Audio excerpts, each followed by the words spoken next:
Step one, get yourself to the room. So with this, there's 4 different points I want to talk about briefly.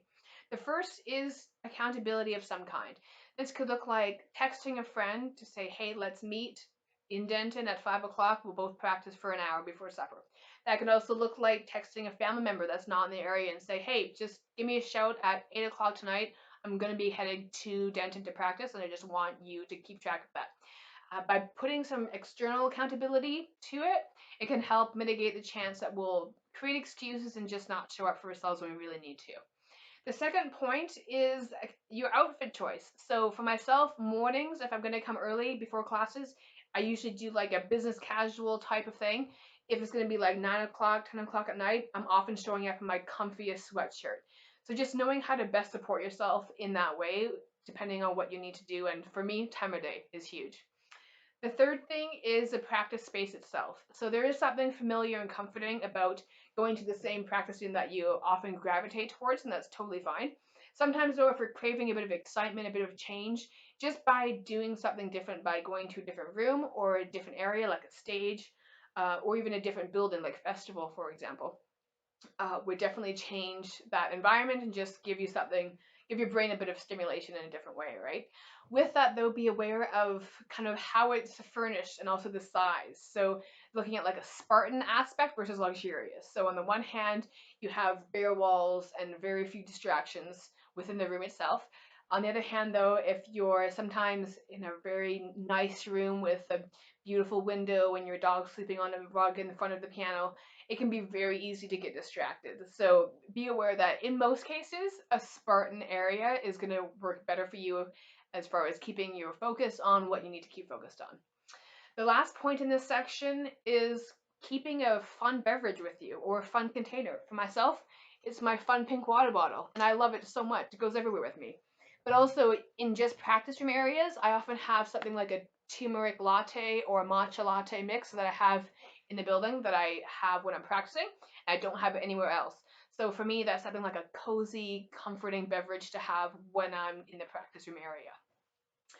So now that you're there, you've done the thing, how do you actually practice?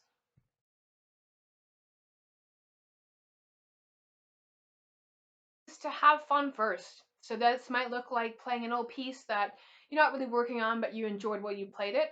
Or it could be putting on a high energy tune on your phone and just having that while you set up your space. For myself, I'm going through some of this. There's some like repertoire pieces in here that are like pretty easy to sight read, and it's just kind of a fun way of changing up the initial practice portion of your time.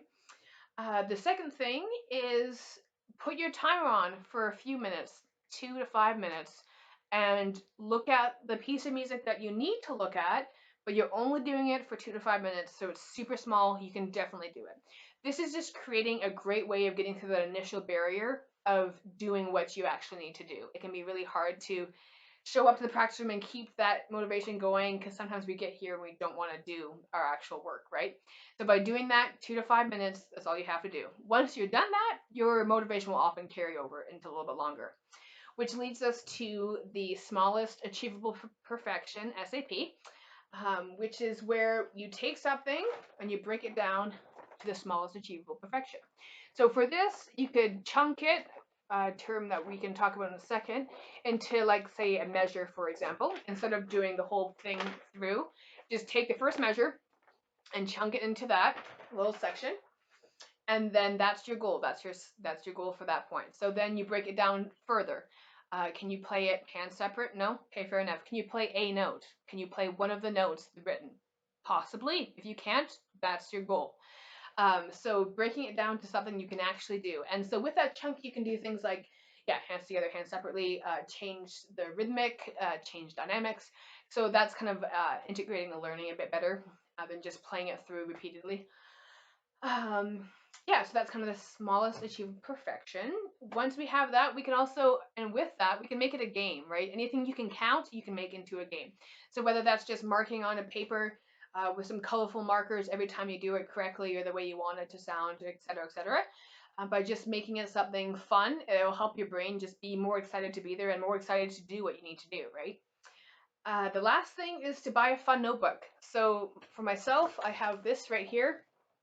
a cute Emerson quote, very colorful and fun on the front. This has been my practice journal for the past few months, but you can use it whenever you're in the practice room for yes setting goals, also questions for your teacher that might come up, a quick personal reflection at the end of your session.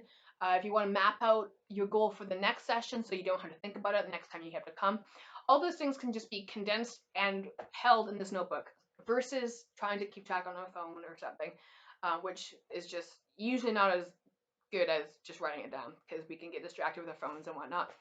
But just keeping a notebook, keeping track of your progress can also be very inspiring for circling back through the years and just seeing how far you've come.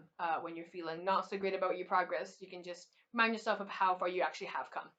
With that is the step 3 is to end on a positive note.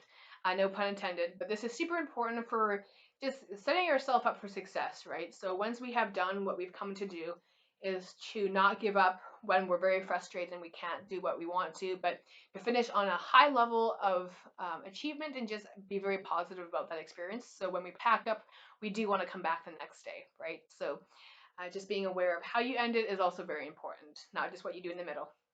And with that, that comes to the end of our tips and tricks for how to practice when you don't feel like it. I hope some of these will be helpful in your practicing journeys.